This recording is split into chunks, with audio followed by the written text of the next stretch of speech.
Hello बच्चों, चलिए प्रश्न देखते हैं। ऑक्सीजन की गति होती है किस प्रकार की होती है ये बताना है। तो चलिए सबसे पहले हम देखते हैं, इससे संबंधित हम मुख्य अवधारणा को देखते हैं। मुख्य अवधारणा, तो यहाँ पर पूछा गया है ऑक्सीजन के बारे में कि ऑक्सीजन की गति किस प्रकार की होती है। हम जानते हैं कि ऑक्सीजन क्या है, एक पादप हार्मोन होता है और इसका मुख्य काम होता है पादप की वृद्धि और विकास में योगदान देना। पादप की वृद्धि और विकास में इसका मुख्य योगदान होता है। इसका जो निर्माण होता है, इसका निर्माण प्रायः शीर्ष पर होता है। शीर्ष का मतलब ये तना के शीर्ष पर होता है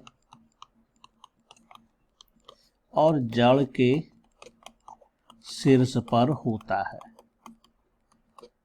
तो यहाँ से यह निर्माण होने के बाद, जब यह निर्माण होता है तो यह हार्मोन शीर्ष भाग से नीचे की ओर, नीचे यानी कि आधार की ओर गति करता है और पार्श्व शाखा निर्माण करता है।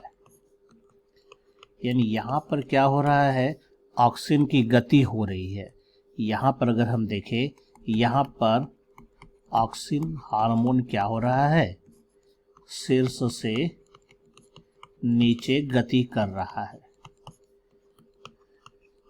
और ऐसे गति को हम लोग कहते हैं बेसिपिटल। इस प्रकार की गति को हम लोग कहते हैं बेसिपिटल गति। तो हमारा उत्तर जो होगा ए नंबर, सेंट्रीपिटल तो नहीं होगा। इसका मतलब वो केंद्र की ओर, बाहर से केंद्र की ओर, ऐसा नहीं होता है। तो एक्रोपिटल भी नहीं होगा, नीचे से ऊपर होता है। सी में बेसिपिटल है, तो बेसिपिटल इसका सही उत्तर होगा, क्योंकि ऑक्सीजन हार्मोन जो है शीर्ष भाग से नीचे की ओर गति करता है।